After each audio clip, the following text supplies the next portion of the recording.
And now we're going.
Stage one, first try.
That was one of the freest Chen mid spells I've ever seen.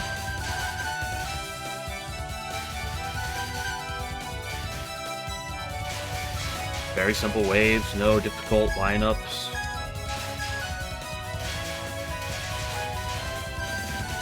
Dress A1CC, nice.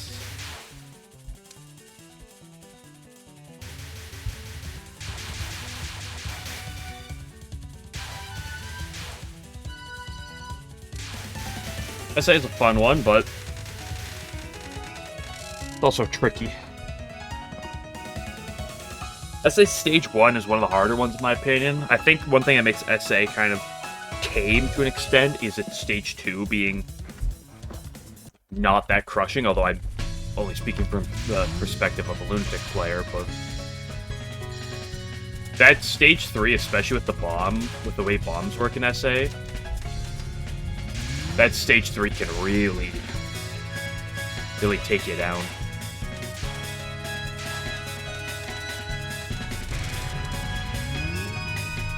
And like Yugi's rough, but like some of the stage portion too can really catch you off. That like just that whole mid game area.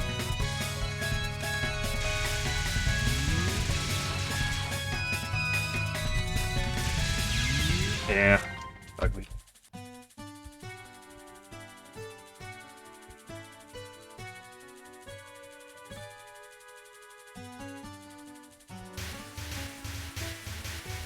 Yeah, so an important thing in SA, which can be annoying to people, is like routing bombs and such, since it's all power-based.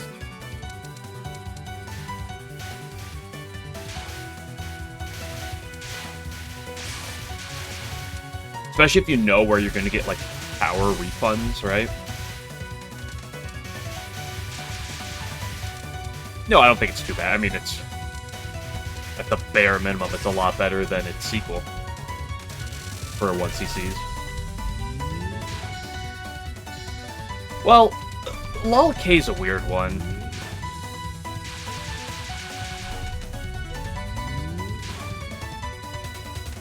I would say for normal 1cc's, it's definitely top of the list. I think it drops a tier down when you go up to the high level because of how much LOL-K is a skill floor game. Because if you're already a Lunatic player, I mean, don't get me wrong, that game is still brutal. But the thing that LOL-K has for the 1cc that's really forgiving if you can play with its resources is the fact that you can get a billion lives in that game. Like, I don't believe there's any other Touhou game that lets you get more lives than LOL-K. Like, if that had a system like some of the other games, potentially, it would be just awful.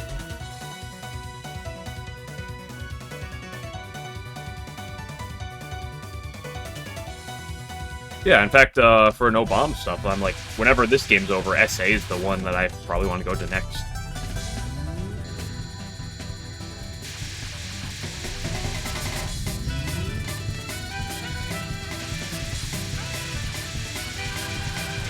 Stage 1's annoying in that game, and Yamame's kind of a rat at times, but like that first non, again, like I said, speaking from the Lunatic perspective, is awkward at times.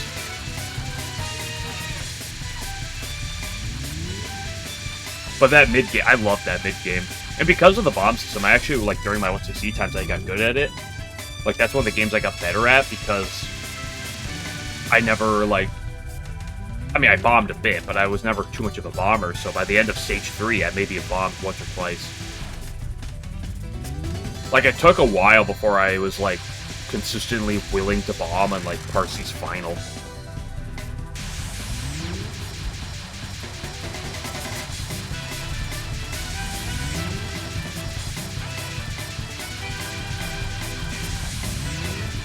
I don't like the idea of losing power, even if I can get most of it back on certain parts.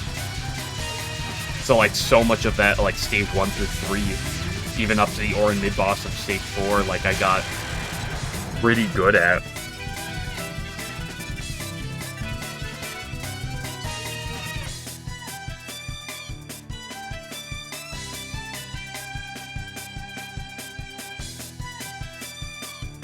Not playing Green Rainbow. Well, Racing is very forgiving for the 1cc because of the way her bomb works. If you are proactive in your bombing, Racing's gonna bail you out a billion times. Like, she's got the best, like, one of the best bombs in all of Touhou, just in general.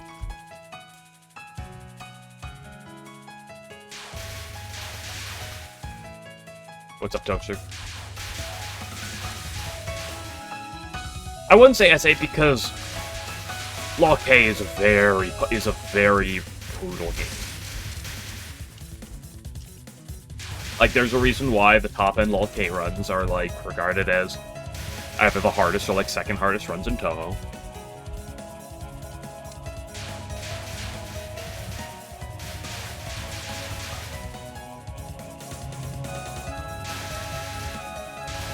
It's just, it is a lot more forgiving for the 1cc. You just have to be... One of the biggest problems is you just have to be willing to die and bomb a lot in Law K. Again, one miss? Maybe occasionally. I'm a masochist for Chen, though, so...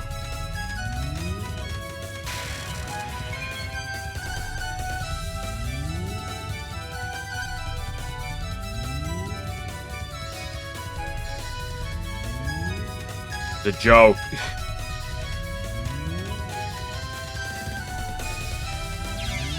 Oh, that was so easy, too. She gave me a fine lineup.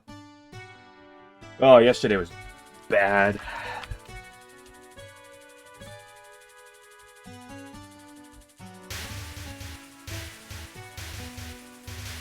I mean, UFO is, even with UFOs, it's regarded as probably the hardest 1cc on the market. The problem is if you go no bomb, the problem is how much UFO grinding do you do, because if you're not really touching UFOs, like, that game's no UFO, LNB, is... I mean, it's like what, a 3 or 4 miss LNB you have to do? Like, it's rough in a very difficult game.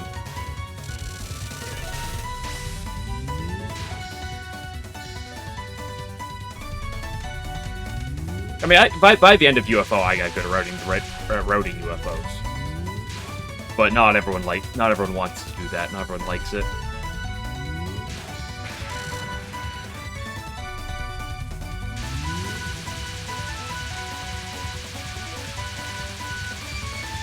Like, I'm pretty sure with my optimal routing, I was getting more resources than I had in any other game that wasn't named LOL K.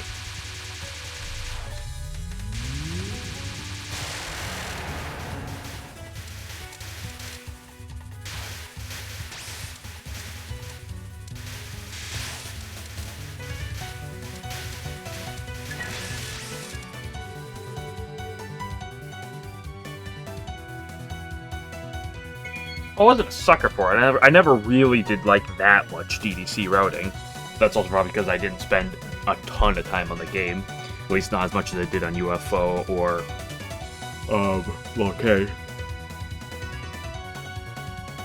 I just like DDC's system because it's the most natural.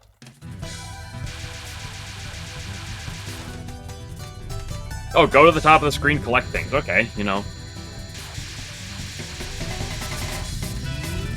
I don't do that often right now, just because I don't like getting a ton of order. But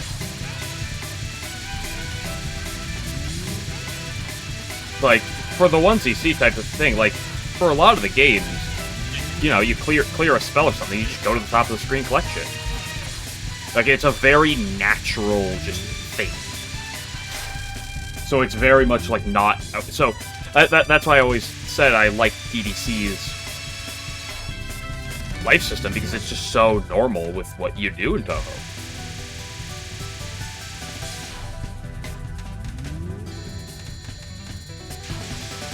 Like, you know, you have UFOs, which makes you go really out of the way. What the hell? Why are you not dead?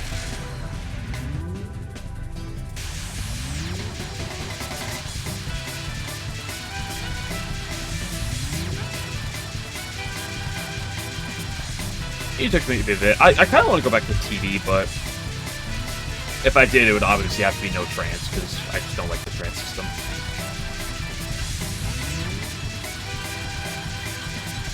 still, DDC is a very forgiving... No, not DDC. 10 Desires is a very forgiving game.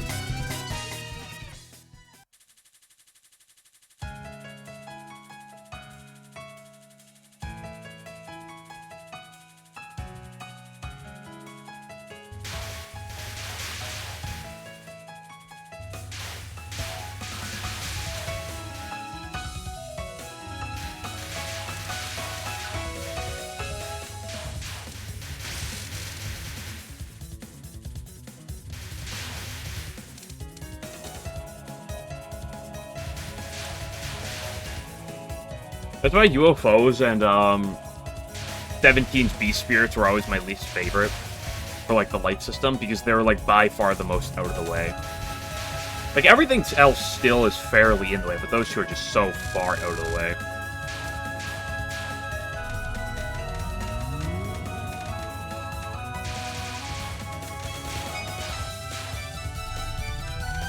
Like USD and Mountain Faith is just scoring. You just get some score. Whatchamacallit. Hidden Star is also the exact same. Except Hidden Star, if you, like, unlike USD, which top ends out at a pretty forgiving point.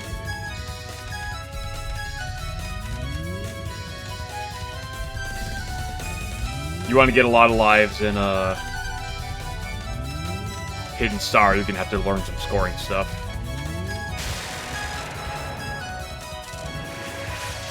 His bird cooking game? That was Friday, Monday. Friday, Monday, and then potentially this Thursday if I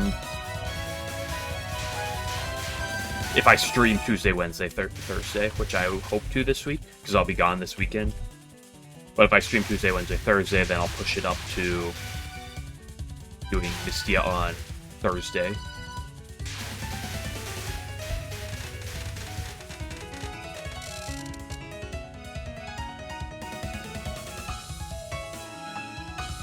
What is Devil's Decline? It's a game about the devil, and he invested in stocks, but it's just kind of going downhill.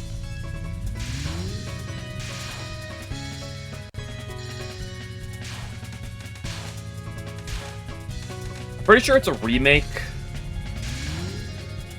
Yeah, Devil got into crypto, and then it's just downhill from there.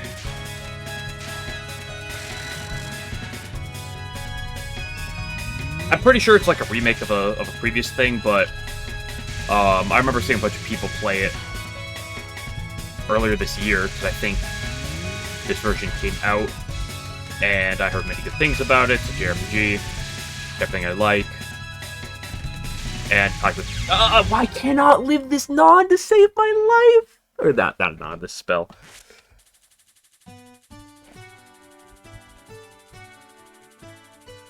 I was Damako, so I was like, I'll do it. Please, yelling at me to do it better is not gonna make it go any better.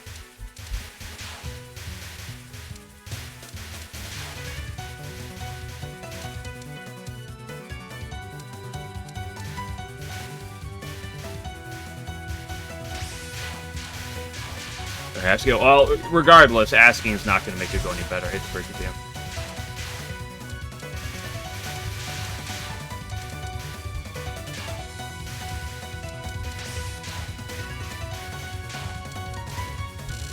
Glitcher, you missed the funniest run I've ever had in Lost Branch. Unfortunately, it died to Hiko because I had no method of killing her. But, I had double Lunar Market Sakuya A. Oh boy, was that a fun one.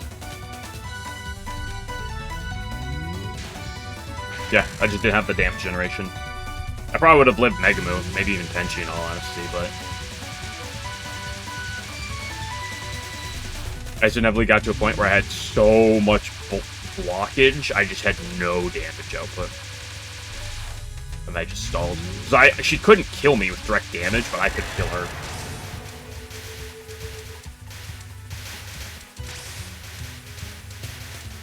Well, what happened was... I'm pretty sure I got like what, like it was like early on I saw Lunar Market. It's like, I don't want to do Lunar Market again. I did it last time in Saki A. I was like, ah, screw it, we'll send it. And then I think what happened was I got the Yomu event, the one where she transforms, like your, you know, you can transform a card. Actually, no, that one's uncommon. I got some other transform effect. I can't remember. It might have been Eternity. I can't remember. I'd have to go back and look. But I got another transform effect that gave me a second. I was like, guess we're doing two. It's actually really good for normal battles.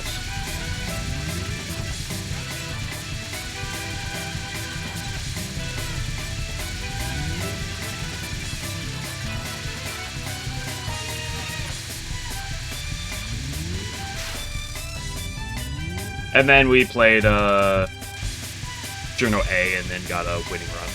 Hopefully we died to Seija, but we beat Junko, and that's what matters.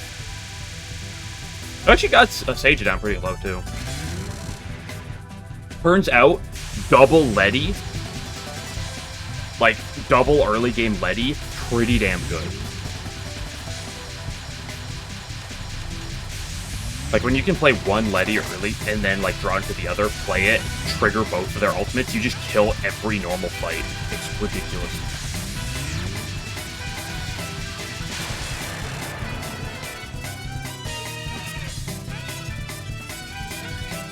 Yeah, Lunar Market is, like I said the last time I had a Sake run, it can be good. It can be very good. It's just, there's generally a lot better.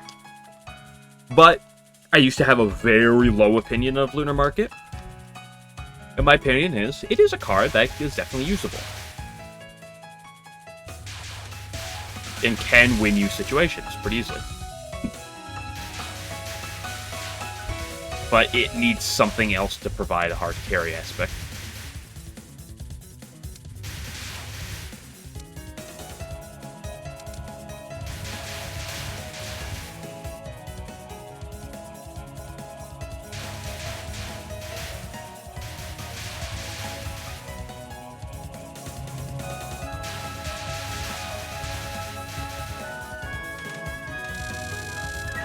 Well, it's just like, I used to have a very negative opinion of it, because I was like, this card it's funny, but it's not good. And I've changed my opinion to, it's still very funny. It's not good almost all of the time, but it's better than being exclusively garbage.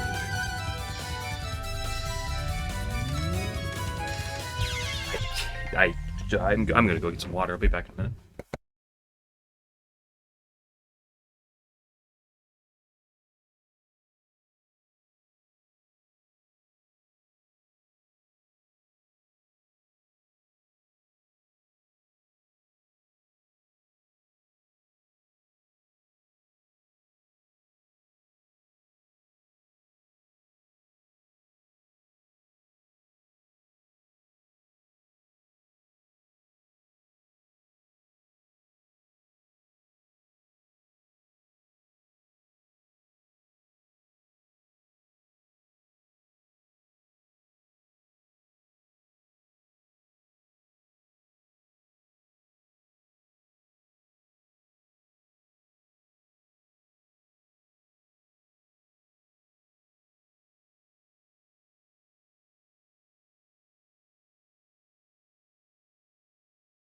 Well, Dazzling Dash is not... It's not changed, like, at all. Dazzling Dash is still the same as it always was. In fact, there's actually one instance it's even better nowadays in my eyes.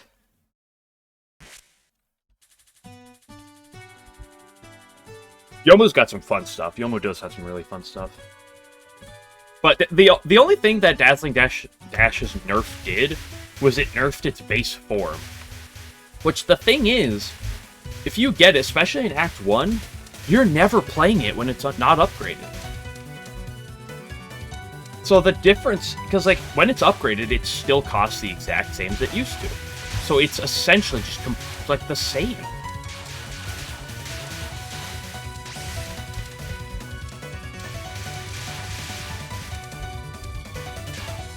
Like, it's worse when pulled off of, like, the patchy box item that lets you find a random... that lets you look for random rares.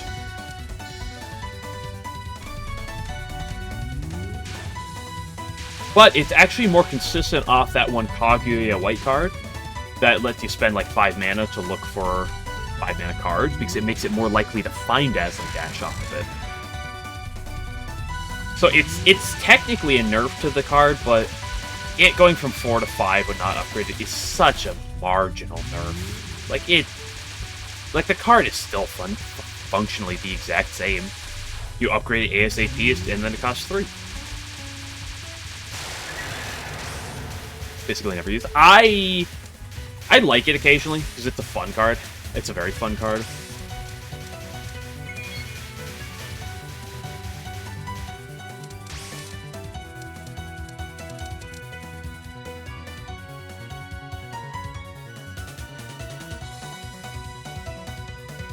It's like Lunar Market, but a little bit better in my eyes.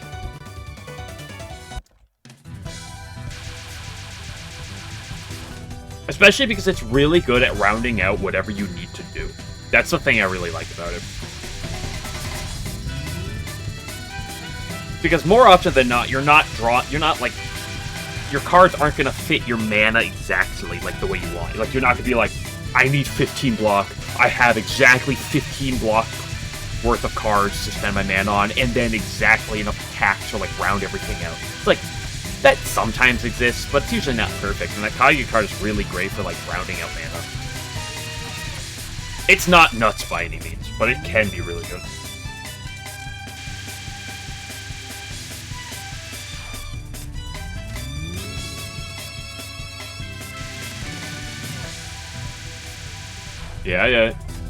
Yeah, she has some fun off-color stuff. My favorite thing with the Yomu off-color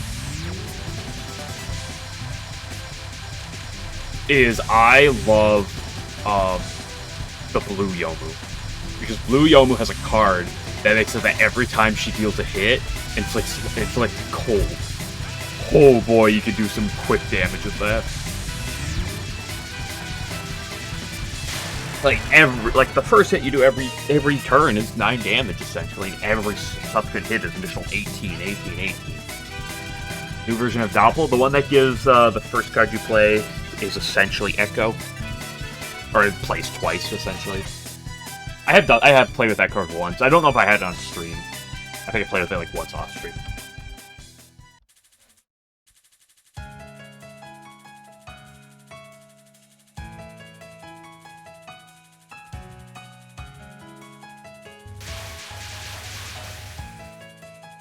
Yeah, who needs white mana? Or, I know it's called white mana. You know, sometimes like I will call it yellow. Who needs it?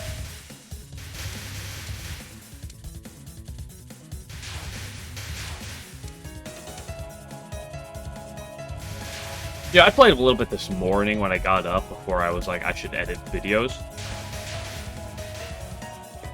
They really need to change the Yin Yang Rune Orb uncommon ability for Rainbow. That ability just feels so bad.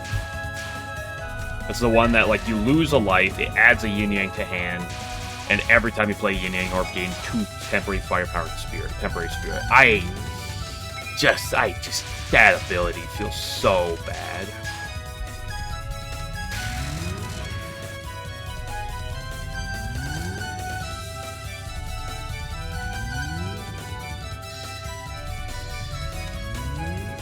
Like, if you have exactly... I should have died there. If you have exactly IDR, it's good, but you're reliant on IDR.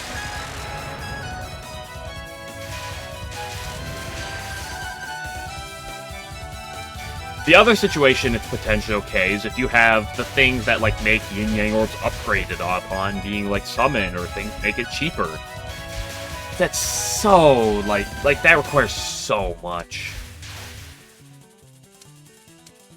It's funny. I mean, yeah, you can get 2 of them, but at the same time, you could just get, like, cards that give you +2 firepower, and you're like...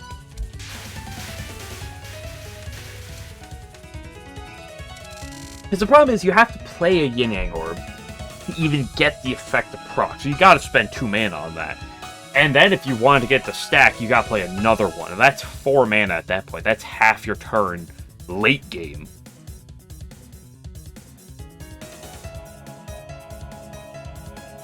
Take on the Devil's Firepower game. That one's fun. I love adding green mana to things. I love getting Reimu with a green mana swap. Just so many fun things you can do with that.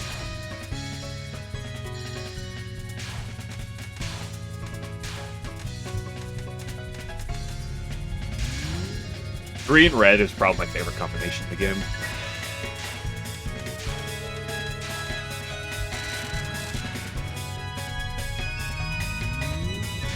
Chat, I mean, yeah, blue rainbow. I mean, compare all the colors and give her some good things, but.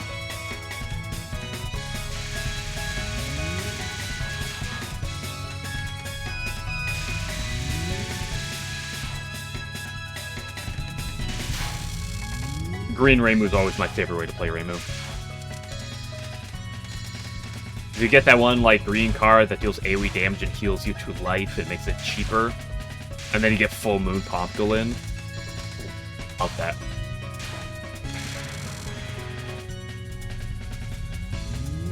Oh yeah, thank you. I mean, you know, as cool as Lunar Fan is, you could just say the word Tengu Fan and be like, yep, that's pretty good.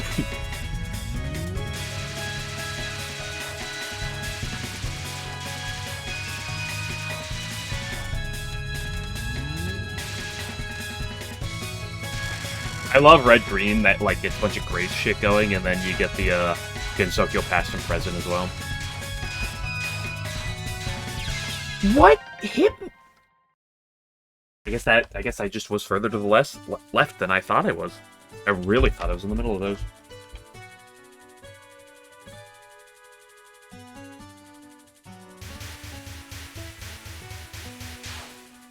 Yeah, I've killed Tenchi off of dealing like 160 damage to her with a Tortoiseshell before, but that was a one-time occurrence. Otherwise, that card mostly ends up being just like a, you know, buy yourself an extra turn or two. Which is good, but...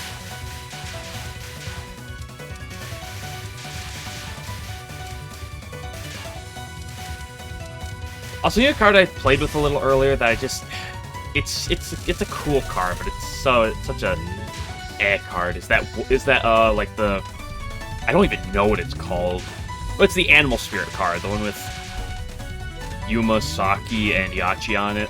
That, like, makes all cards in hand either cost temporarily 0, gives it Replenish, or Echo.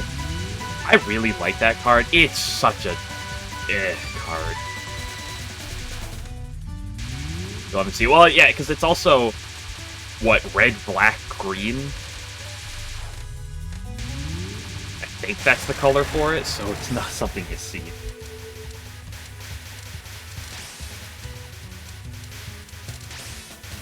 Well, you could just say the word Lock-On Yomu is a fair and balanced existence. I love Lock-On Yomu so much.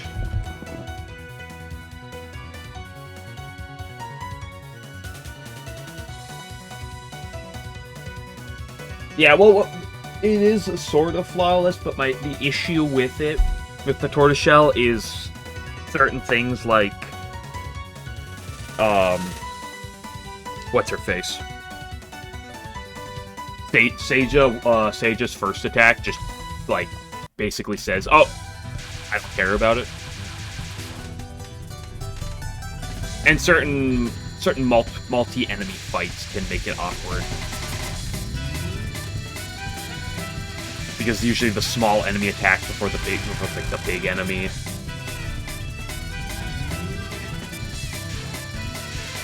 Oh yeah, I've seen that. Yomu B goes off. Especially, I love when you compare it with the card that, like, doubles... like, the damage dealt from it feels like double damage with Lock-On or some shit. Like, it doubles the effect that it gains from Lock-On.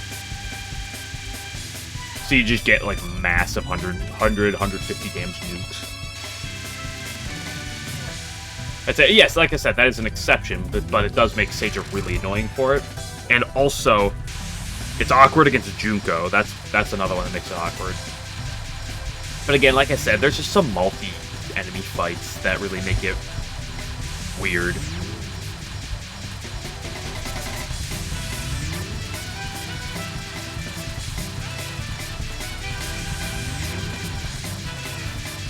Still a good card, I like it. Sort of shell hell.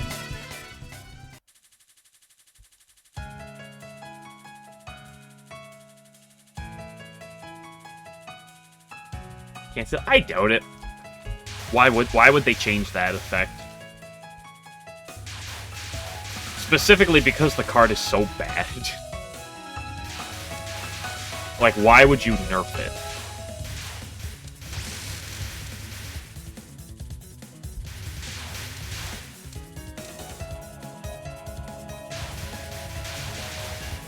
Plus, if it works like that, then it's probably, like, intended. Like, otherwise you could probably make a version of Flawless that just, like, reapplies itself every turn or some shit. If you didn't want that. Yeah, auto wins the fight, but, like, first of all, there are other cards that pseudo-auto-win fights. B, that is one of the most annoying fights in the game, so having a card that counters it is really nice. And B... Actually, to be fair, there's also a modded Yomu card, the black one, I believe, that counters that fight. But that is a modded card, so...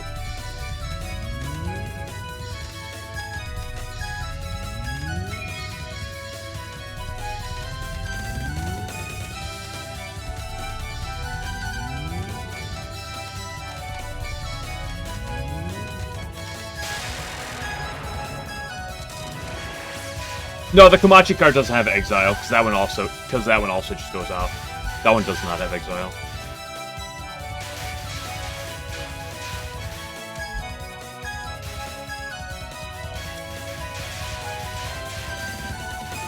But I don't see them ever nerfing that Koishi card. In fact, if they get rid of that effect, it's because I think they would completely rework the card before they like nerf it. First of all, at its base, it sucks ass. 4 mana is just unplayable with that card. Like, a lot of rares are like, oh, you get them, they can be early game carries. That card early game sucks so much ass. You have to upgrade it to 2 mana, and even then, it's still so niche.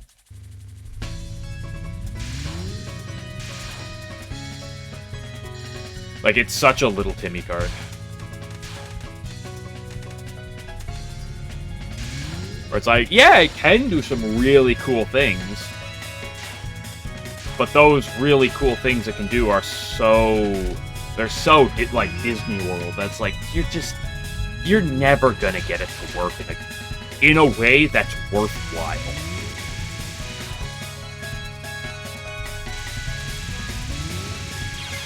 Bro, I can't play Touhou, like, these past 2 days. It's literally impossible.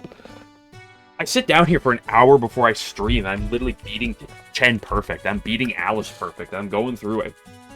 Prism River's perfectly fine. God forbid I play right now, though.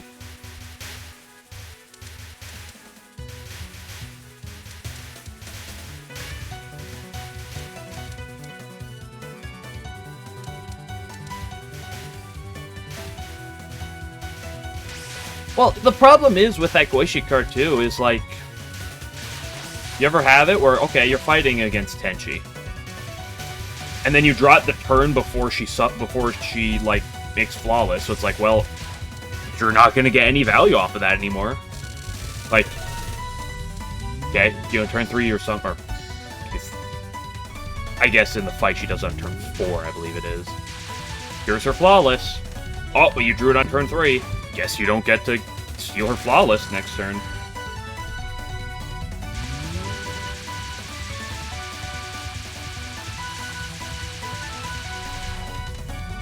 Like, it's just such a dead draw most of the time, that card. Like, it's cool, but it has to be upgraded, and then it's like... Well, that's the thing. At worst, it's a it's expensive firepower up card. That's not even true, though. Because not every enemy makes firepower, or at least does it in a reasonable time.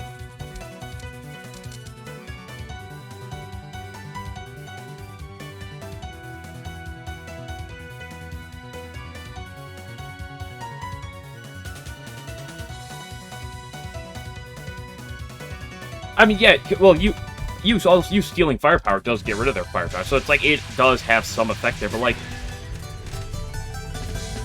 Okay, what if you go against Drowning Girl? You get nothing. The card is worthless against Drowning Girl. It's worthless against so many enemies. It's the problem, because, like, not everything's making firepower.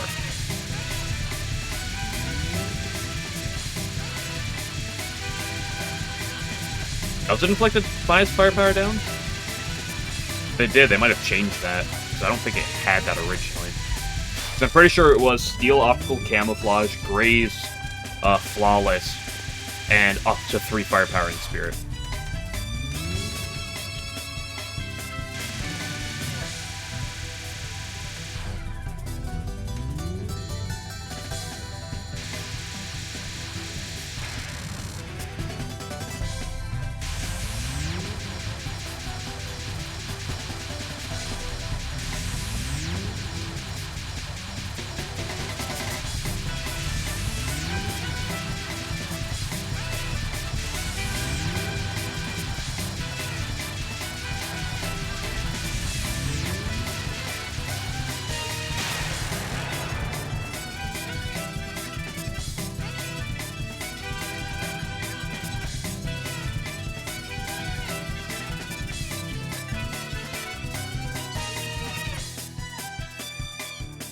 I mean, it might do that, in which case it's a little bit better. It, like, implies the negative debuff, but, like...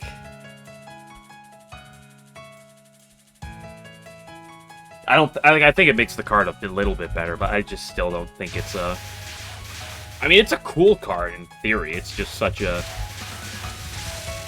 It's such a Disneyland card.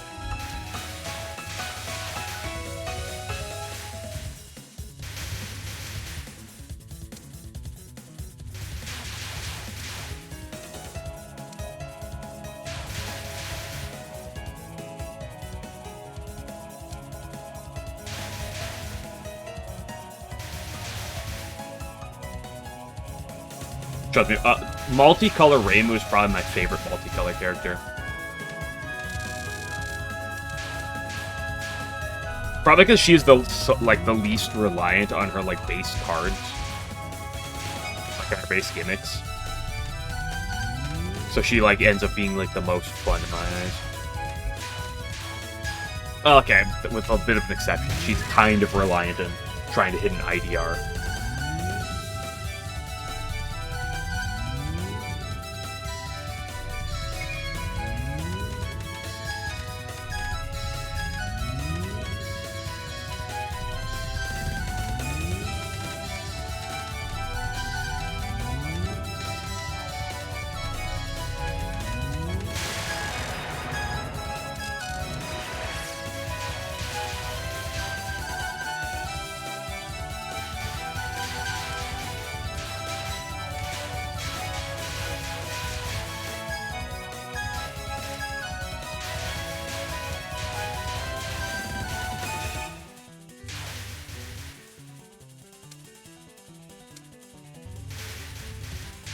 Oh yeah, that's the chroma shift one. Yeah.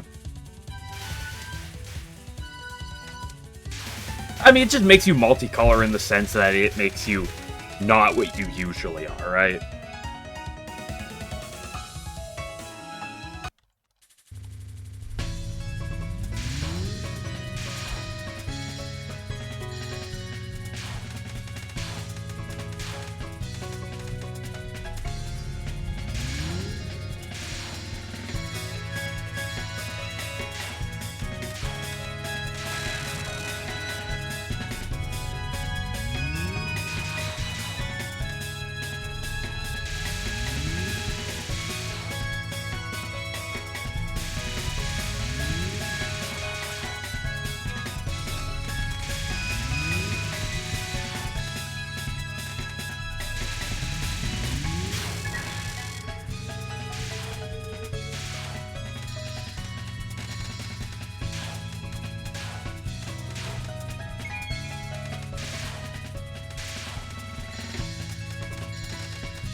Rexy, I'm a genius.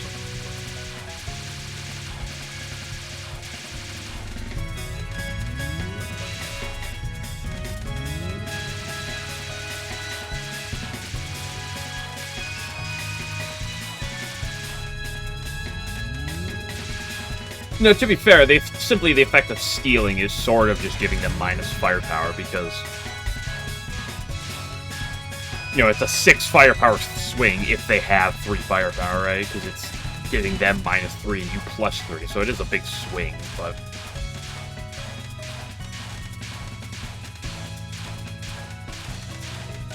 What are you doing?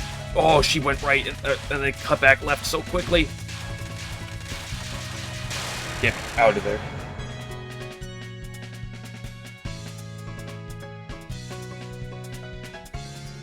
Yeah.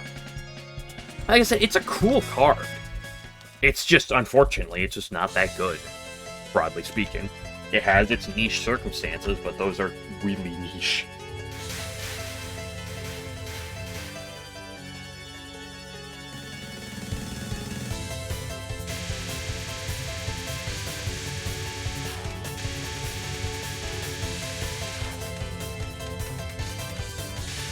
I mean, if it just always stole 3 firepower and stuff, like, don't even bother with the flawless. That'd be so absurd.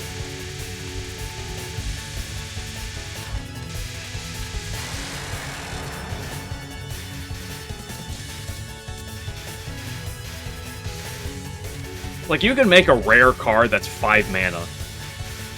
That just basically says, give the opponent minus 3 firepower and give you plus 3 firepower, and oh, it would be broken. I forgot to do the lineup. Oh, I can't play Touhou. I'm gonna pee this time, and maybe that will be better.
I didn't mute my mic when I left. Do.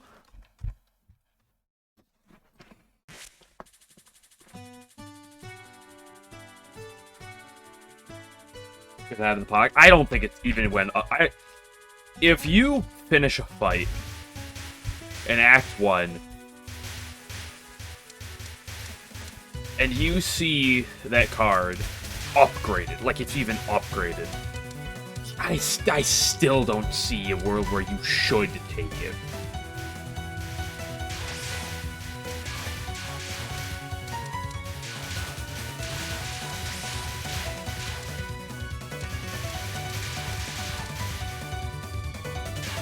Like, the problem is just, like, who does it do things against? And, like, what are you getting off of it? Because, like, okay, Tenchi. It's like a 1 in 4 turns. She will give herself a flawless. Cool. So, you have to draw it, though, on that specific turn. Or else, otherwise, it literally is just a dead draw against Tenchi. Doesn't do anything else. It doesn't do... No. Megamoo will create Graze occasionally, so you can get her Graze once every handful of turns. I forget exactly when she does it. But she doesn't make firepower traditionally, so you can't steal that. And then Yuyuko. Yuyuko's spirits make grays, so theoretically you could steal from that, but, like, what are you doing? Like, the whole point of those things is that you kill the spirits ASAP. Like, you don't want to, let them get their grays off, then steal their grays. Like, you'd rather just have a card that just kill them.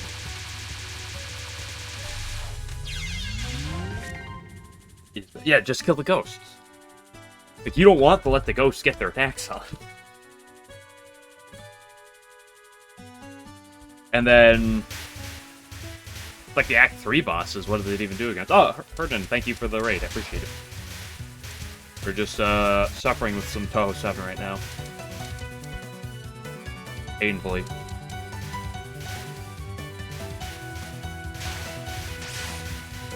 Deborah Yuyuko, yeah.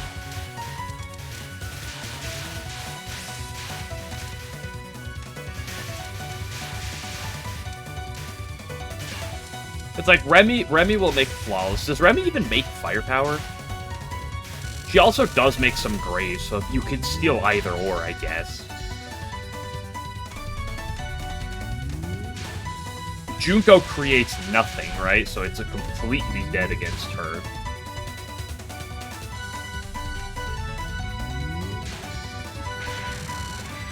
And Sanai gives herself Spirit? So, like, you could steal 2 Spirit, and if you wait long enough, you could steal 3 Spirit back.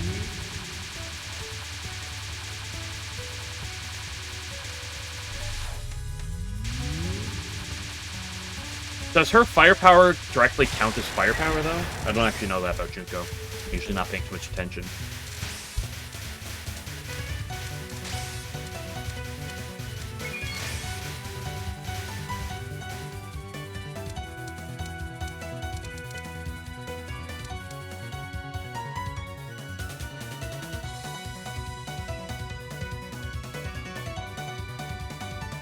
Especially sunglasses, that purple color, so you got red, purple. Yeah.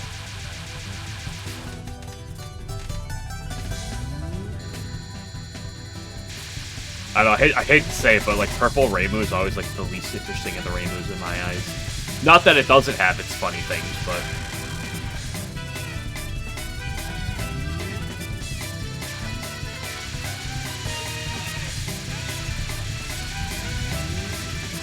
okay, so you can steal a little bit of firepower from Junko, technically. And I guess Sanai, you do give her firepower, so you can take that firepower back when you play abilities.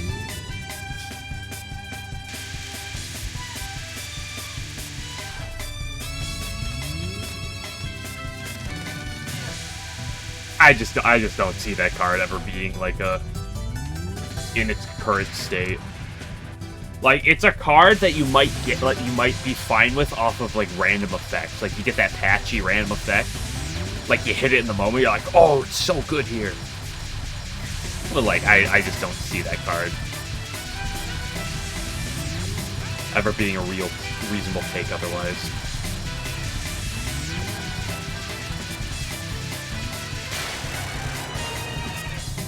Yeah, it ain't worth 4 mana. Even if it's upgraded, it's like, it's just so, it's so inconsistent.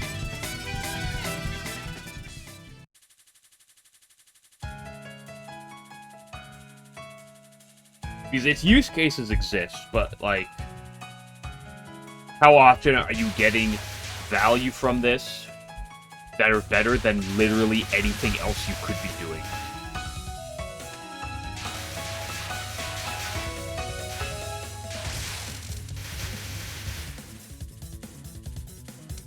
Actually good. I don't see that, though. Like, what world against the Act 3 bosses are they being good? Or at least, like, solid? Like, how long does it take for Junko to make firepower that's worth spending a card and 2 mana on?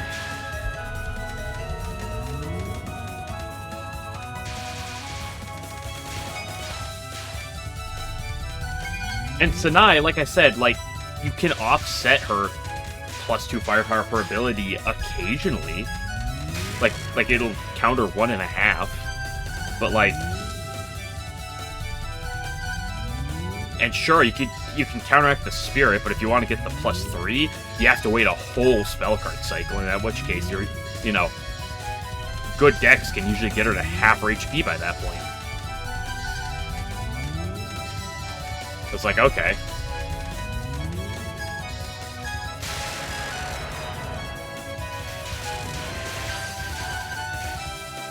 Is the +2, like...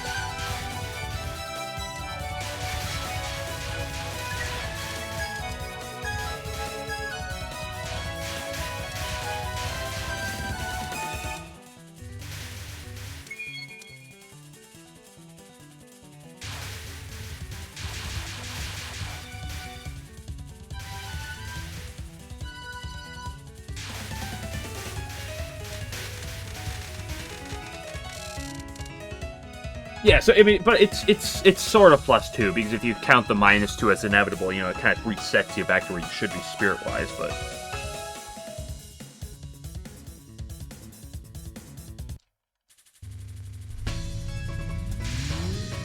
I don't know if it being a fine card into Sanai is just, like, is good enough.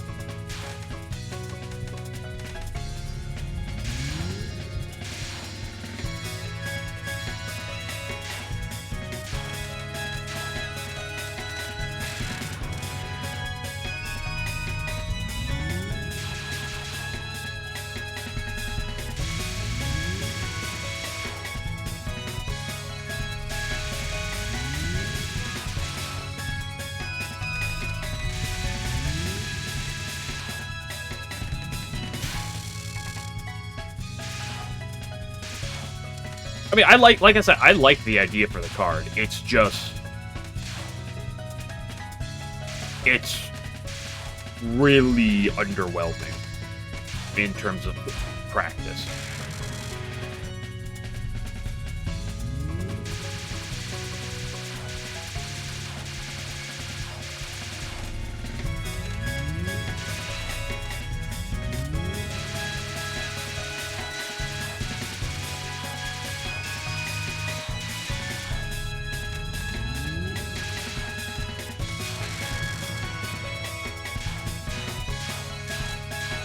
I'll say this, trust me, as someone who's literally gotten this off of Aaron at the start of a run before, was like, ooh, let's try to get value off this card, and then realizing how little value you can actually get off of that card.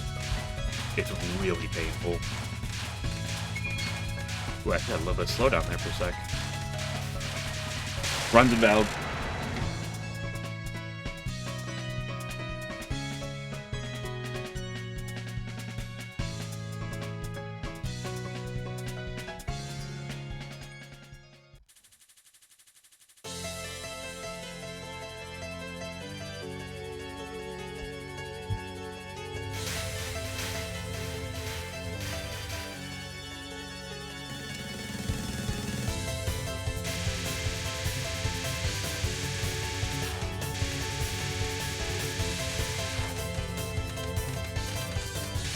Oh, I went to the left. Oh, it's Jover.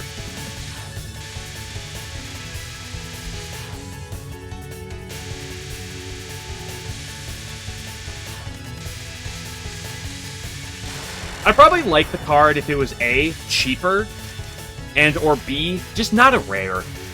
Like, if it was uncommon or something, I might be okay with it, but it just seems so out of place for a rare.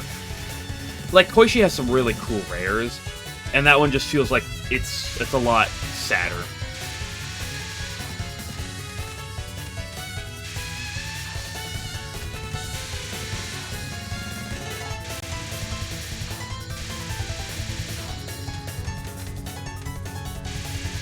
Like you could see the Fool or Hartman's Yokai Girl, and instead you just get. Why did you double laser there?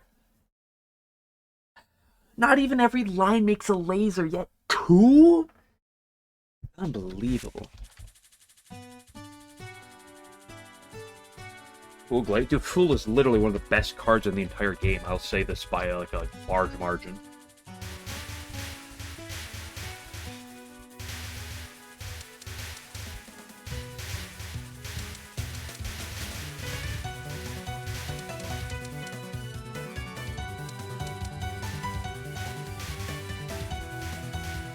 Like, if Fool existed, if every character could take Fool, you would take that in an instant. Like, it's such a good card.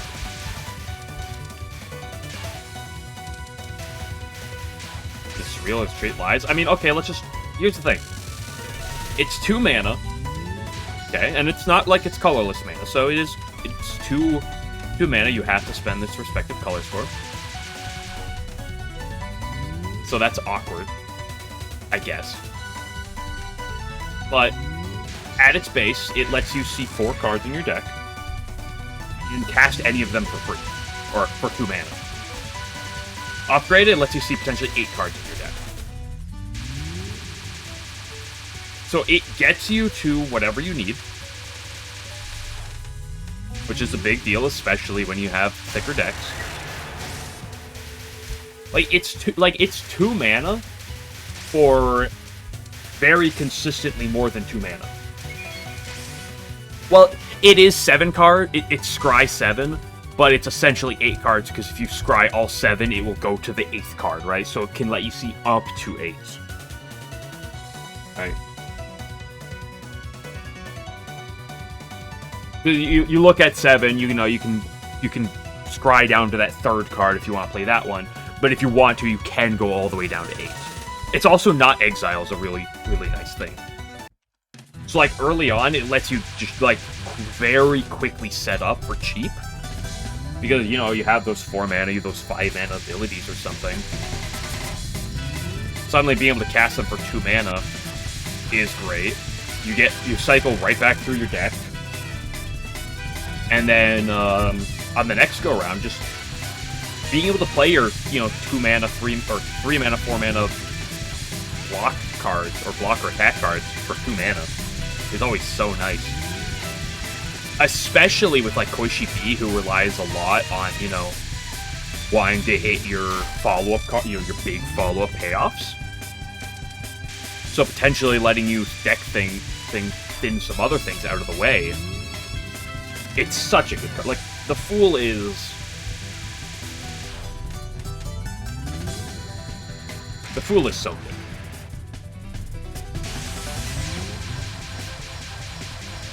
Now, of course, it alone is not a run winner, because it needs something, it needs to be played with other things. But the fact that you can, should you need to, it could literally just be a block card. Like, even if it's a 2 mana block, if you need to go digging for it, just dig down, find your basic block, or it's pop-off. Marissa's Scry 7 is a good card, but the difference is it's not mana cheating, right? Koishi's Fool lets you mana cheat. It lets you get 4 mana, 5 mana abilities in for 2 mana. It lets you mana cheat. Well, Marissa's Scry, it's deck thinning and it's card draw, which she likes, but it's not mana cheating.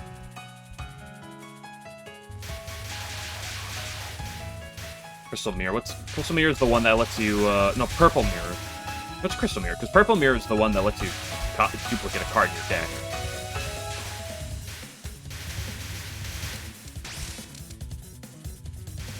Or is that what you're referring to?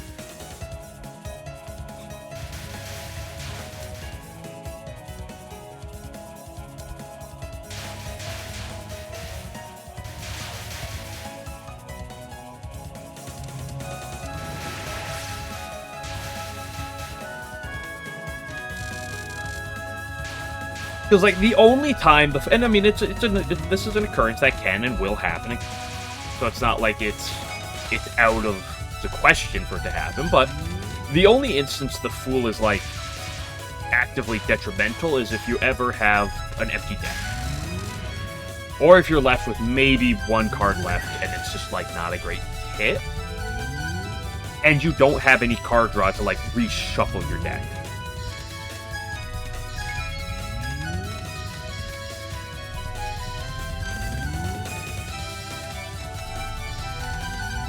But the fact that it can literally just be whatever you want it to be, because it's like, you know, as long as you have the cards in your deck. That's Crystal Mirror, Strat. Oh yeah, that exhibit. Yeah, I just never see that one, so when I think of Mirror, I always think of Purple Mirror, right?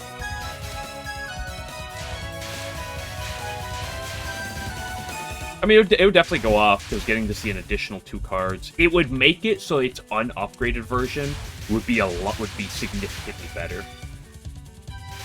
Because to be fair, going from 7 to 9 is not that big of a deal. Especially when the cards you probably want to play is, like, say it's like 4. You know, it's not going to change that. It's just going to let you potentially get 1 or 2 other cards that you don't want to draw next turn out of the way, which is good, but it really makes it so that unupgraded Fool is noticeably better, I'd argue. But it's still good. It shows if you have something that can scry. Yeah, scry is not necessarily something you're grabbing a lot.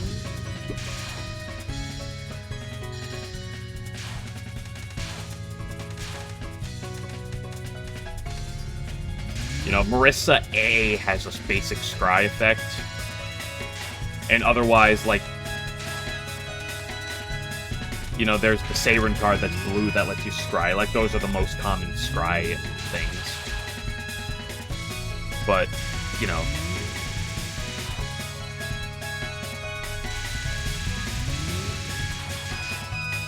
Like that card that deals damage whenever you discard, like, or the exhibit that deals damage whenever you discard. Like, it's cool. It's so rare you ever see that because of how rarely you get a card that even fits the condition to put it in your deck, then acquiring it.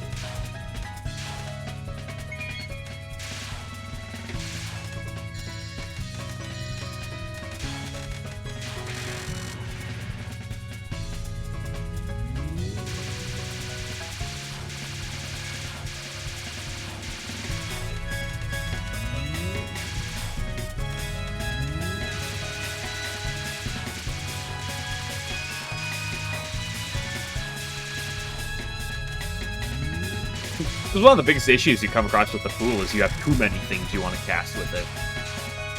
But you can only pick one thing. Sometimes you'll have to get rid of a strong card in your deck because you want to get a different strong card off of it.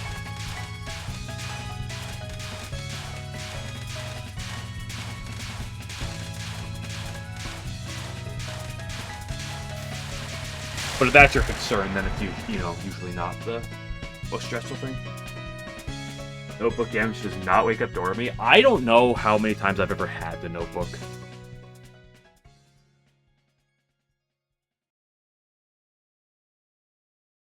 So I can't say I've ever really potentially come across the interaction. I think I bought it like once in my life.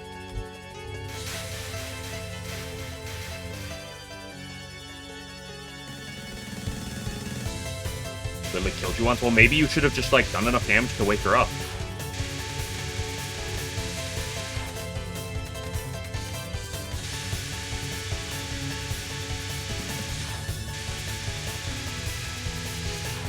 Checkmate, Atheist.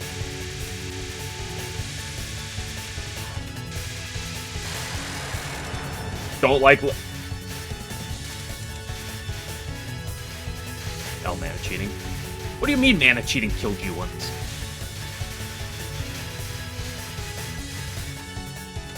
Or you L'd the mana cheating, and then you somehow pivoted back to talking about Dormy. Look, yo, what's up, Annie?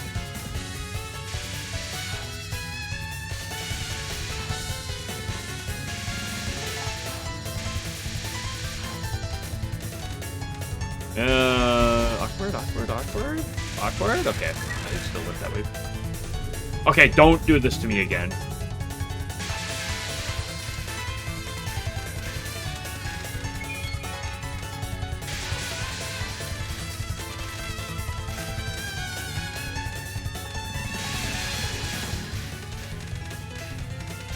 I mean, she just I can't stand these Bunrakus! I mean, I'm just playing that. Like, my eyes are just cannot play this game these past 2 days. I don't know what is wrong with me.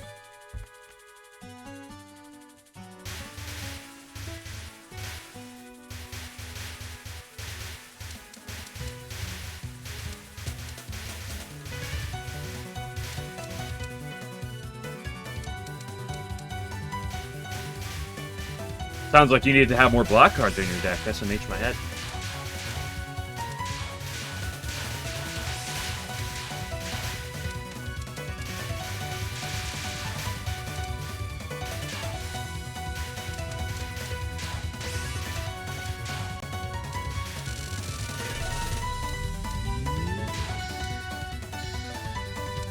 I can't stop blinking my eyes when I play. I just don't know what the cause is.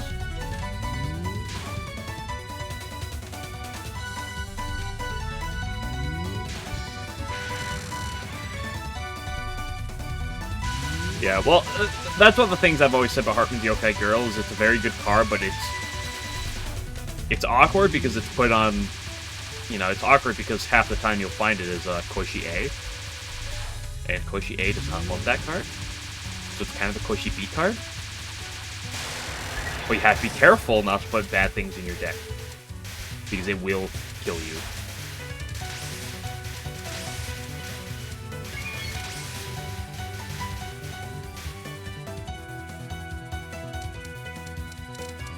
I mean, it's a goofy card, and I like the card. It's a fun one, but it is very risky if you are not careful with what you're using.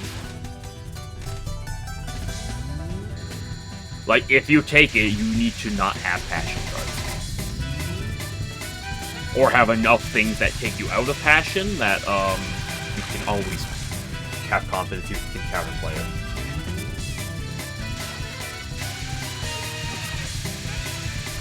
Yeah, that's the thing. It's just like, don't take Full Moon with Yokai Girl.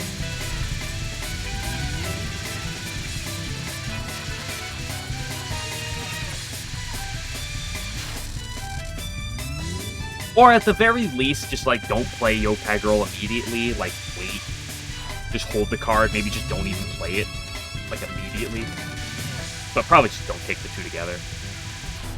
You know, they're both potentially very good cards. It's just, don't force the situation. Remember, when you have, like, 20 battles you have to do in a run or some shit, you know, if you're allowing something to go wrong, it's gonna go wrong.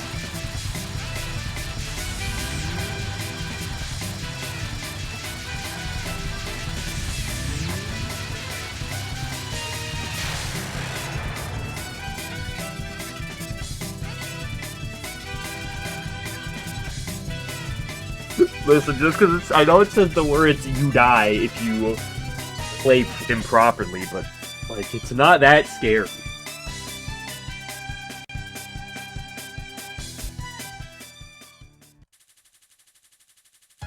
Because, you know, the enemy dealing damage to you every turn can also kill you. I don't know if you knew that.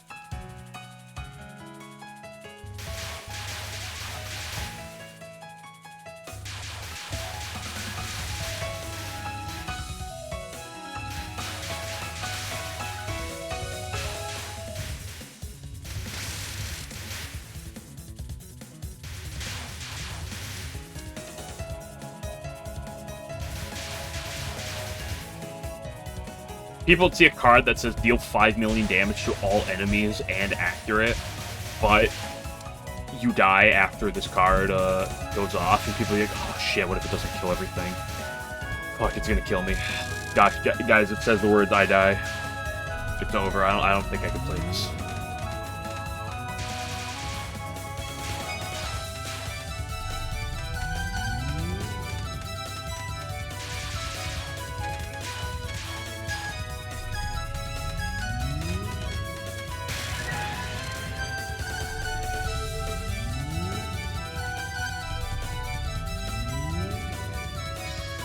Well, the two of those cards are just they're just math cards, right? Like, they're just thinking out.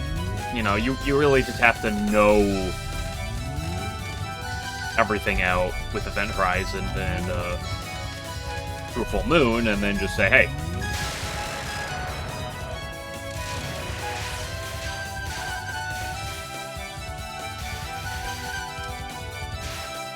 You know, the power that full moon has over Event Horizon is it can also buy you turns.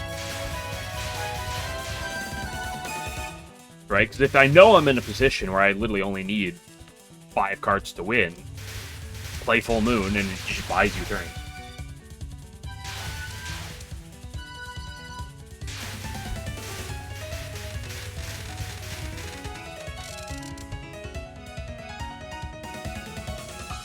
Wait, 2 full moons resets the timer? I didn't know that. I don't think I've ever gotten the potential to have 2 of them at once.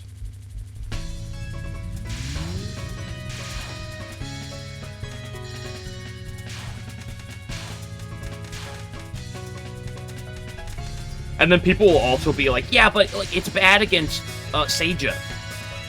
Because you can't play the card early against Seija because she'll stop you and then you'll die. It's like, okay, you're worried about one boss. You're about to...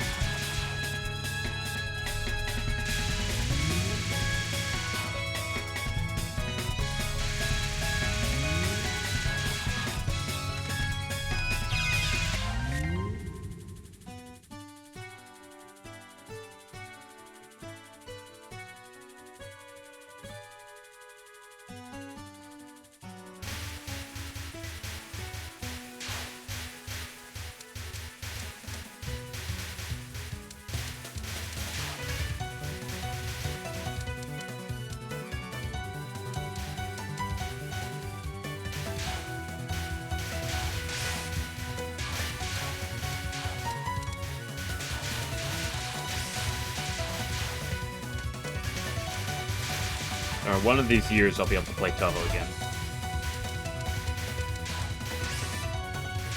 I can practice Touhou all I want and have good results, but...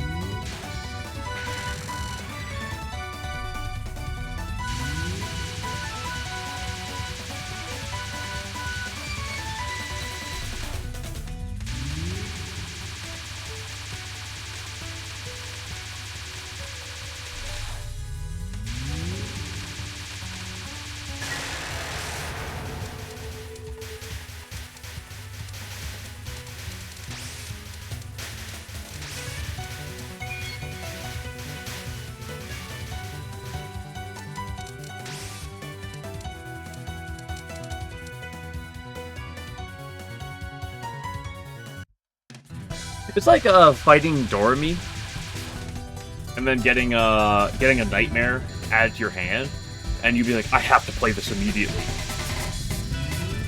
It says I lose the game otherwise.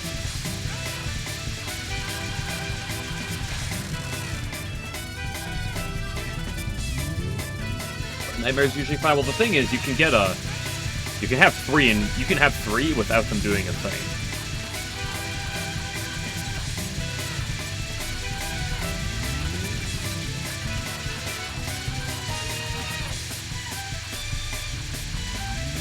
Like, because it's predictable when she shuffles nightmares in, you can really play around that.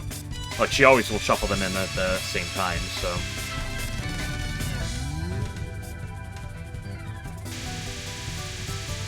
Well, yeah, just don't let Doremi get that far is always one of the best answers for it.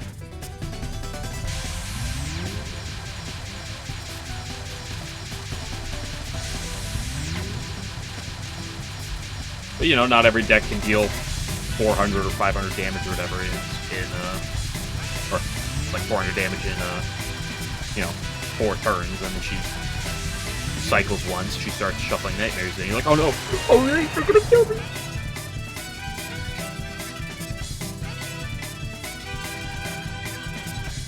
Yeah, Doremi is usually a big spell card target, just to make sure you break her at turn 1. Unless you're very confident you can beat her otherwise. Which, I mean, I've had runs that have that. Where you rip so much setup on turn 1 that, you know, you let her get far, but then you just blow her up.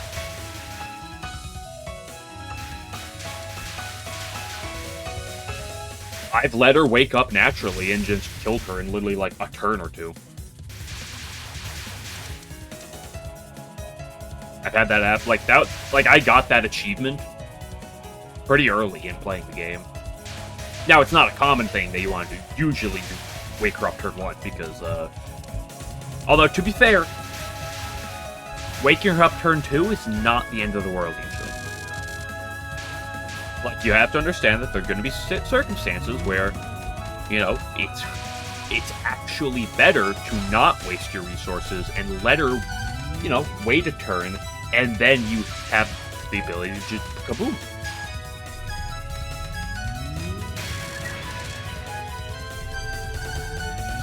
And I'm pretty sure in my early runs, I'd have to go back and look, but I'm pretty sure, like, when I got that achievement early, like, the run was so powerful, I'm pretty sure I killed her in 2 turns after she woke up naturally.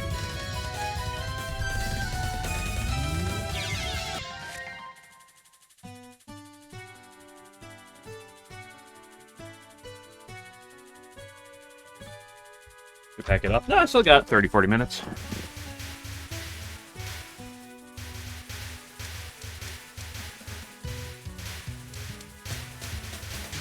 Second Chenjo. No, we got out twice, and then we died to Bunraku twice. And actually, we got out 3 times. We died to Bunraku twice, and that Vidnon once.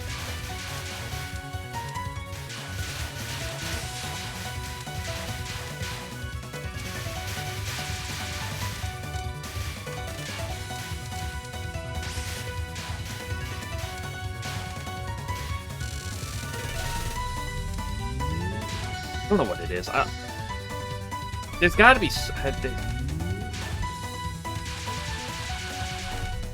I don't know if it's just my eyes are dry or something, but I just cannot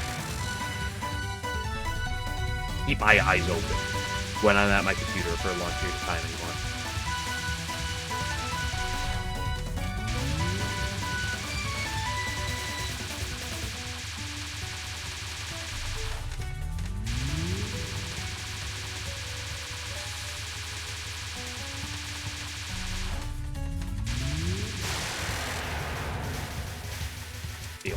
I just can't stop blinking them.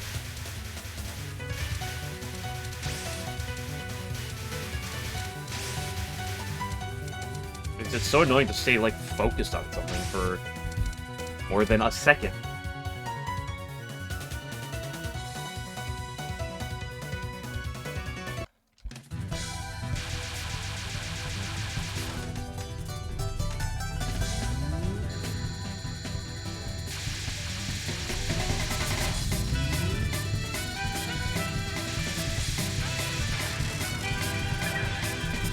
So I should probably try to figure it out if it's just my eyes are dry or something. Or if it's something else. Because I did not have this issue. Like, even like a month ago.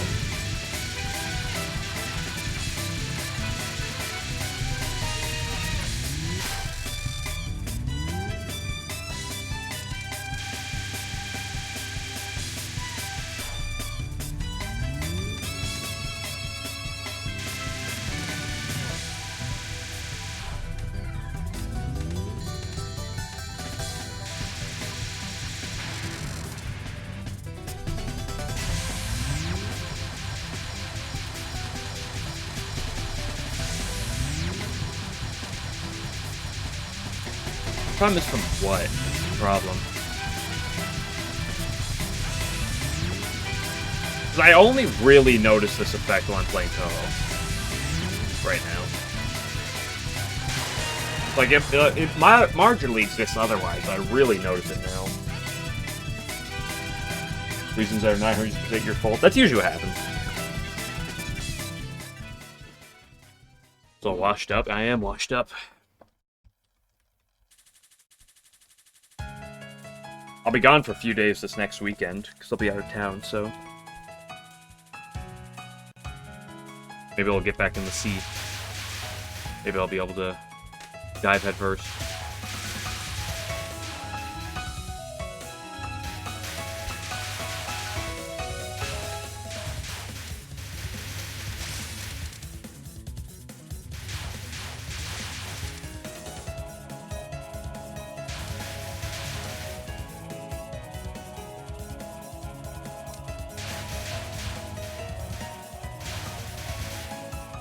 Yeah, we'll see.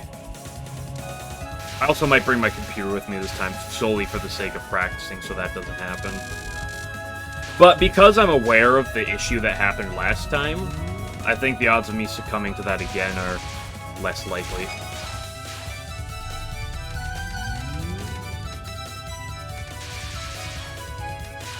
But the biggest problem I ran into last time was just I forgot the specifics of what I do on Alice, and I didn't sit down to practice her for a week and a half, so I just kept dying to Alice.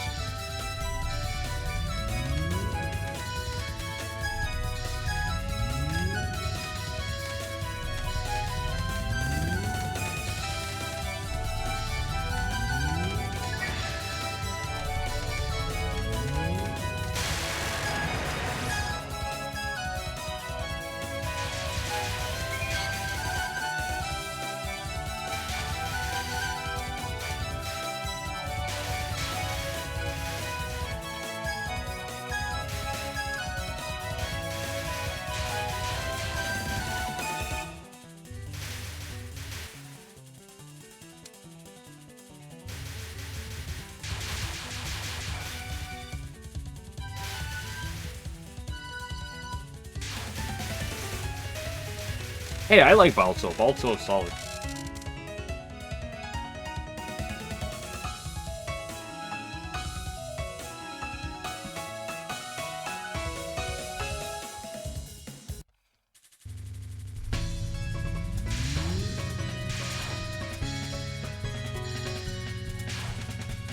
I know this is unpopular, but I like Balto way more than I like Zener cards or Lavalpine.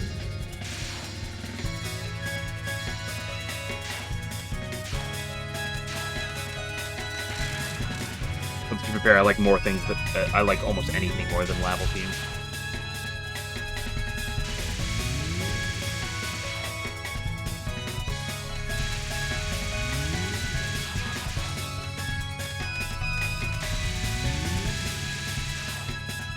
Holy crap, I did something well. Unbelievable. Why are you over there?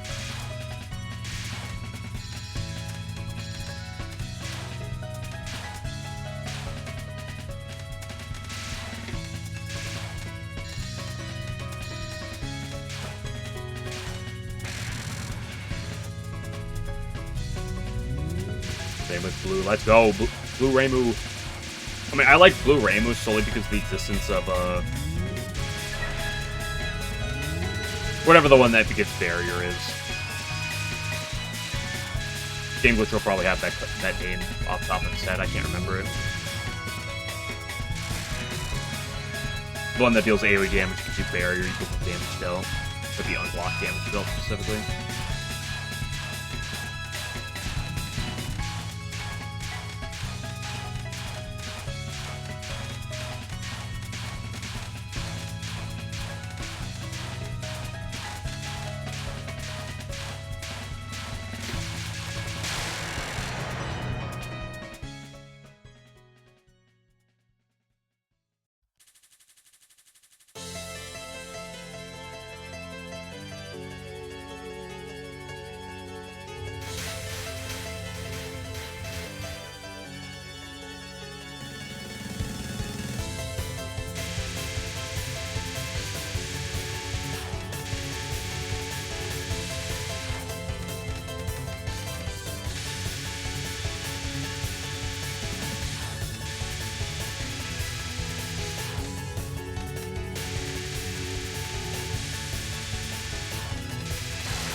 I don't know. I found myself struggling a bit as of late, but, especially with my eyes, but I will, you know, see how it goes. If you have a problem, you gotta find a solution.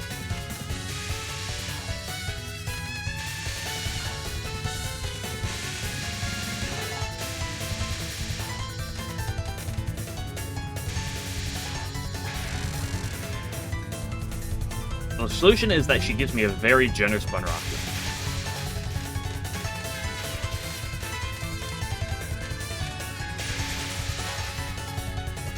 Wow, look, she didn't spawn lasers on the waves right next to me. That's crazy. Oh look, she gave me a wide open gap. How considerate of her. Yeah, four of a kind's an interesting one that you don't see too often.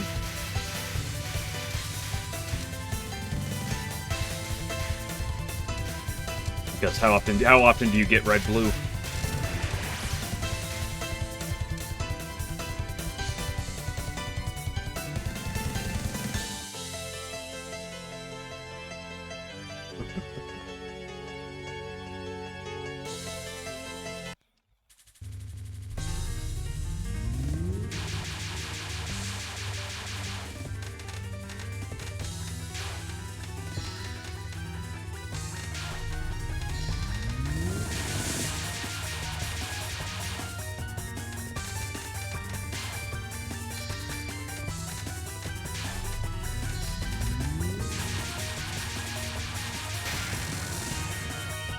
Maybe I should try playing with my glasses on more.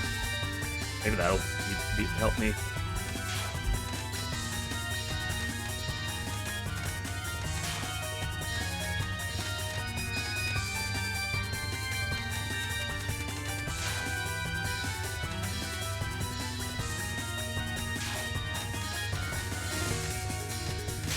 To be fair, one of my biggest problems is just it's so easy to become demotivated in the early game.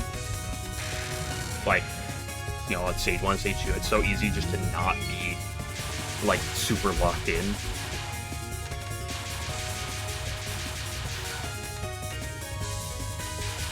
You know, because when I'm on the Prism River Sisters, you know, my heart's pumping, I'm like, I'm going, but... You know, when I'm fighting Letty, I'm not, like, blood pumping, heart's going...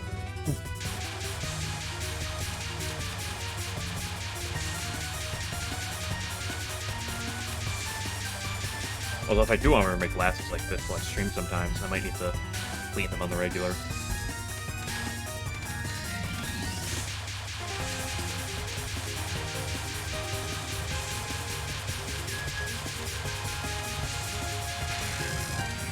When I'm this close, it's easy to see the little bit of dirt that gets on them.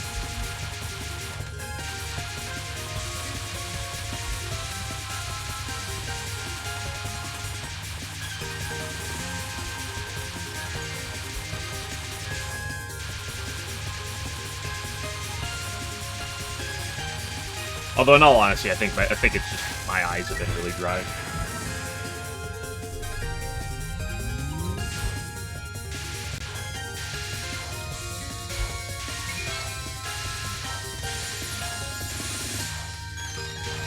Listen, the reality is with that one is...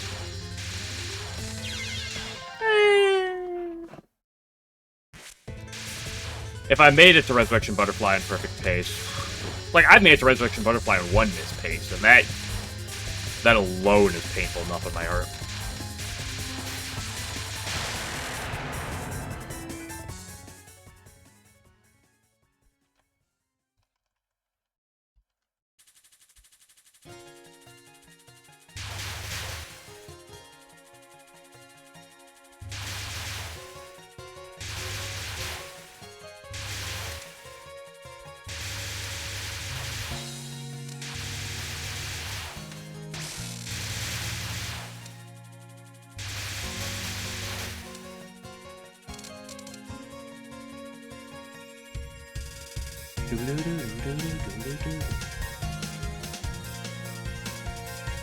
Although if I do anything, I'll have to get it. If I go look for anything, I'll have to do it tomorrow.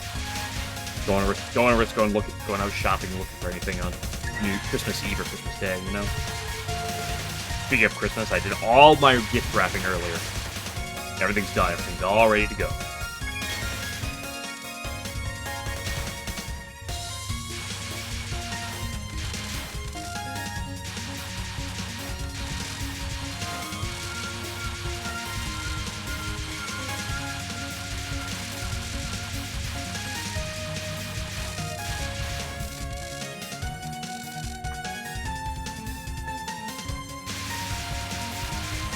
Why was I shooting? I looked away, I was just shooting naturally. I was like, wait, hold up. Finally allowed to be UFO. Hey, nice. UFO is a long one. I think that was the game that, besides like when I started playing Touhou, it took me the longest.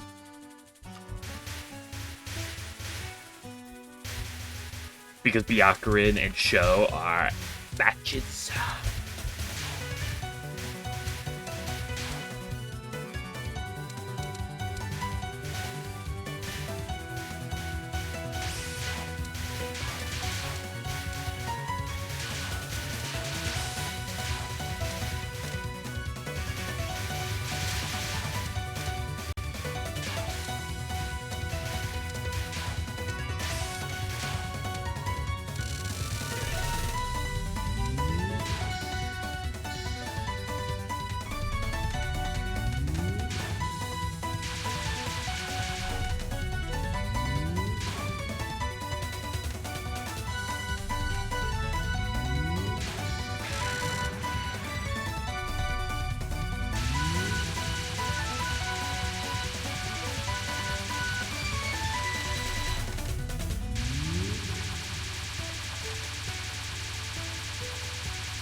Hey, Reimu got no money. She has even less money than Shirno does.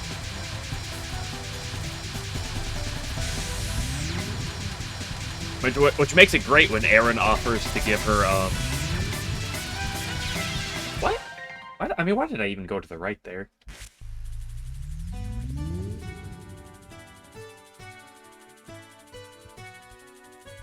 That's why I was loving when Aaron's like, here, I'll take all your money and give you a rare exhibit. And I'm like, I have barely any money to give you, so here, take it all. And then she gives you helium, and you're like, this is the greatest thing I've ever seen.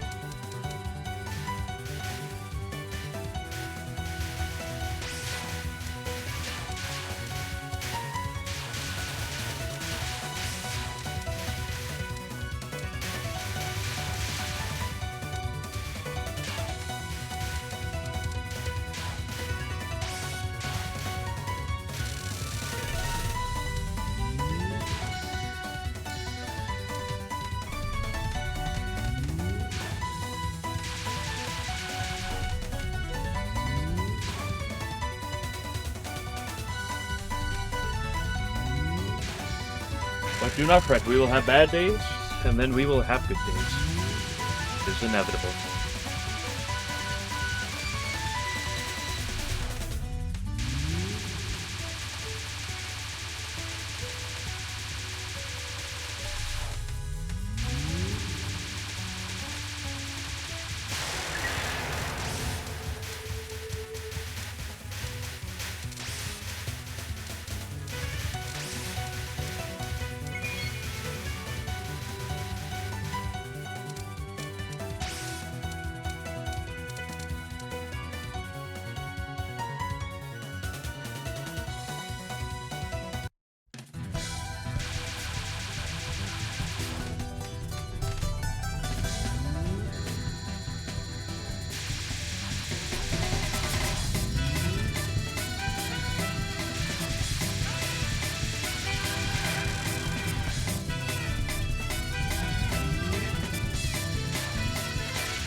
Oh, Lunar Veil's always a juicy one.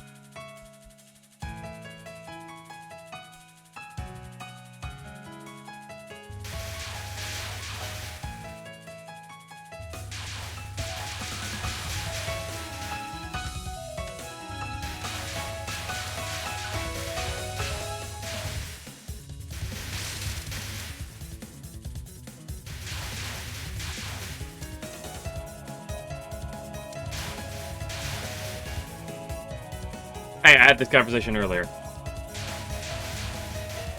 You know, you shouldn't be too worried about having something good that has a bad matchup versus one enemy.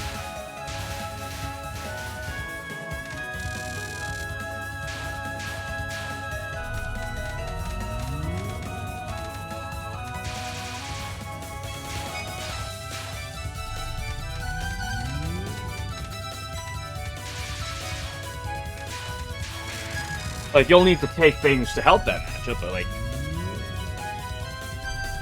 you shouldn't judge us. You shouldn't look too badly upon a single... Especially when the matchup is Seija, right? Because, to be fair, a lot of things have a bad matchup in the Seija.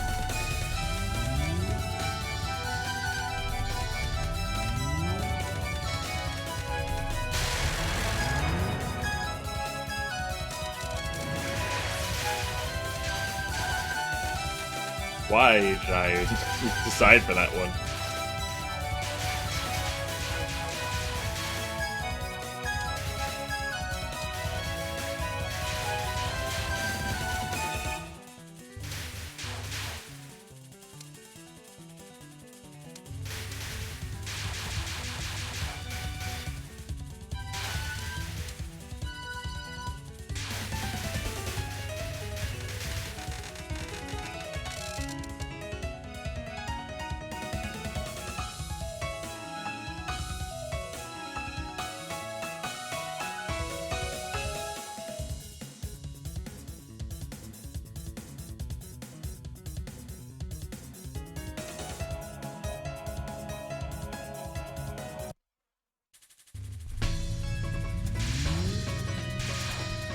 Goes left, blue goes right.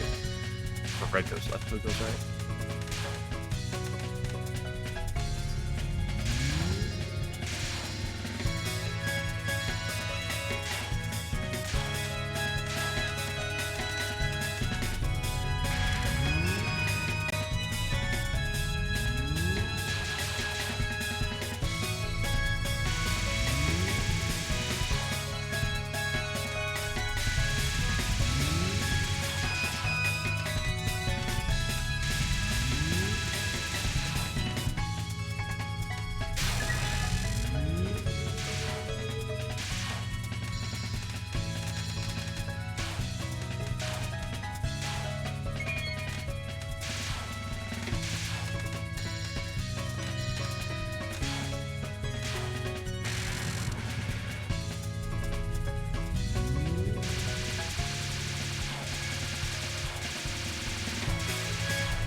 Oh, I love Above the Realm.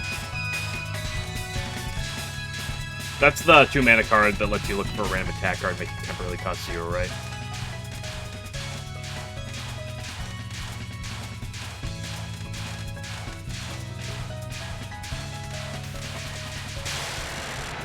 Yes, yeah, okay. Yeah, I love that card. That card's so nice. Well, it's specifically such a nice early game card. I don't really, you know, it kind of drops off in Act 3, but like Act 1 and a bit of Act 2, it's always so good.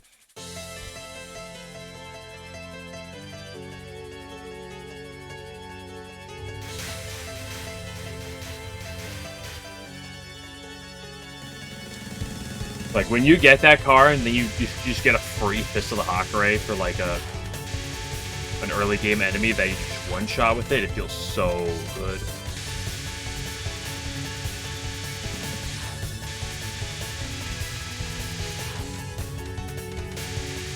might be a bit of a late kill because it took me a bit to get back to the middle. I would have died quarter of a second later. Woo, buddy.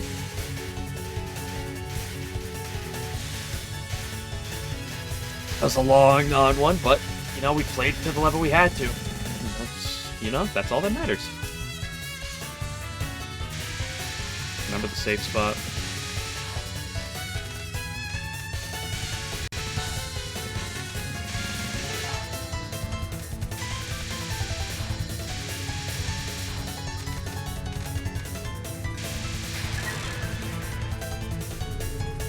I'm done.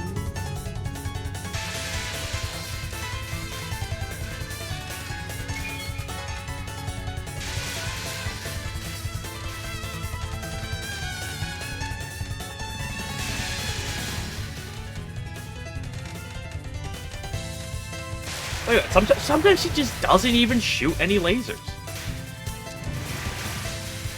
It's always so wild to me. The fact that Bunraku exists.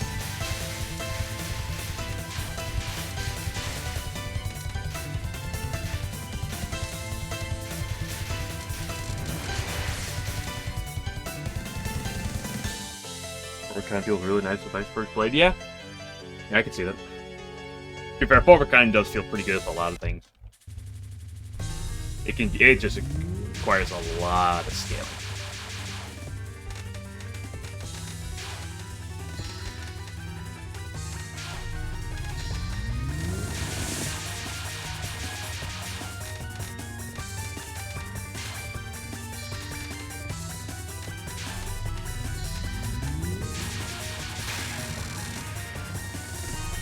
Yeah, Forverkind does really like being upgraded.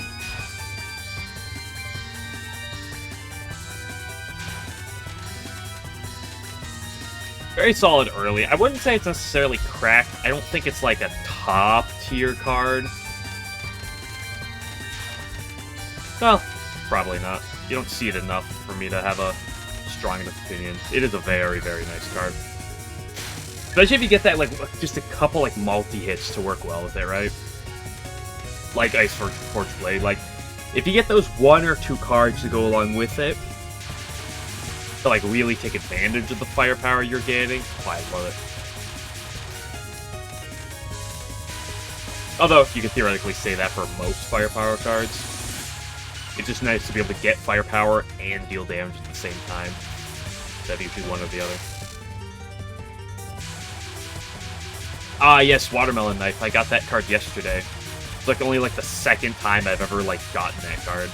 I love Watermelon Knife. It's upgraded Watermelon Knife is so good.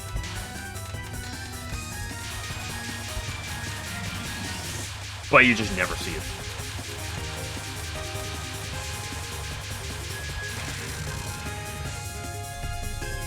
Like, do you want to have firepower and like 20-something damage that's accurate on a 3-mana attack?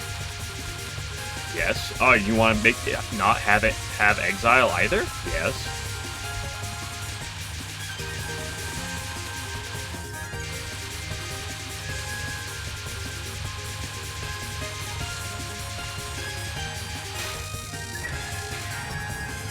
Pull it up above the realm. Ah.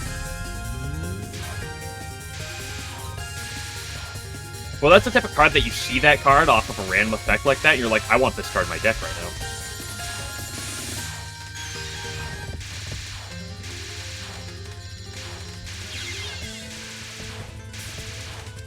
There's some overlap there, and it was really rough to figure out which direction I want to go. I thought about going up the middle there, but it closed itself off, and by the time I recognized to go right, it didn't work. Oh well. We'll bounce back later this week. Probably. If we don't, then we'll do it next week.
that we don't press the shoot button.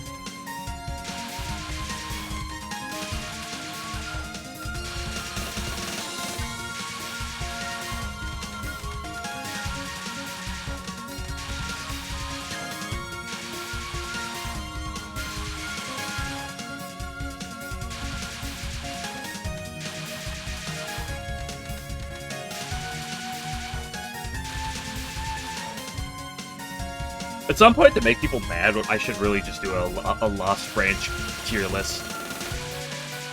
Like a card tier list, and maybe an exhibit tier list. Try to ruffle some feathers with some opinions, that'd be funny.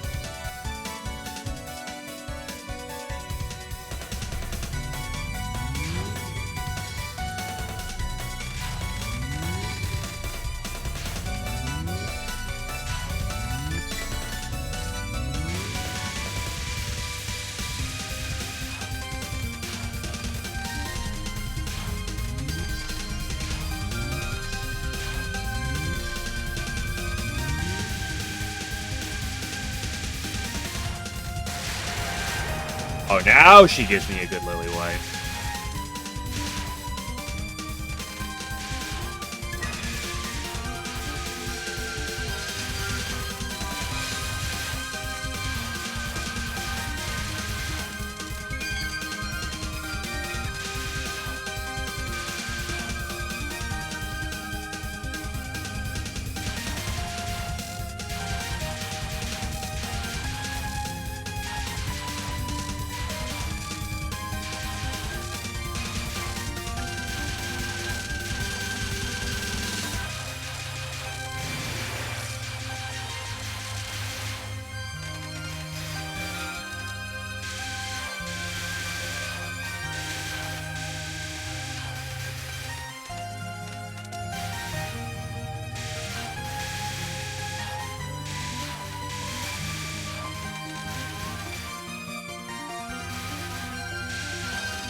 I really kissed that red bullet.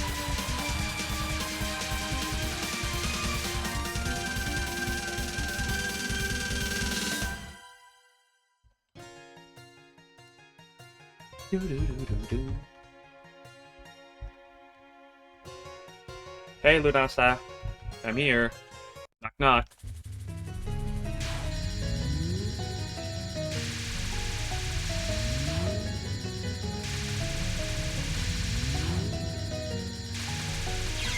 Oh, I mistimed that one. Although it wasn't on for timing.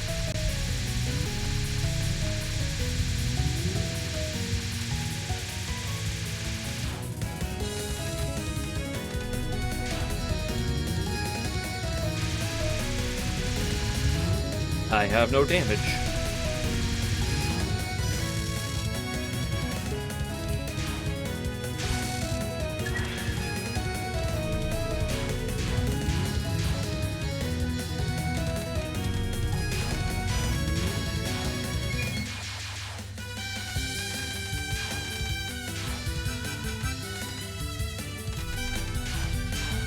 Bro is dodging like a phantom there. What the hell? That first part of that blue wave there, I saw a line, I was like, this line is not gonna work. Well, I saw a line, I was like, I'm going for it, and then I realized how tight it was, I was like, this is not gonna work. Bro just sent it, and it worked.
Oh, that was really bad. That was really early, too.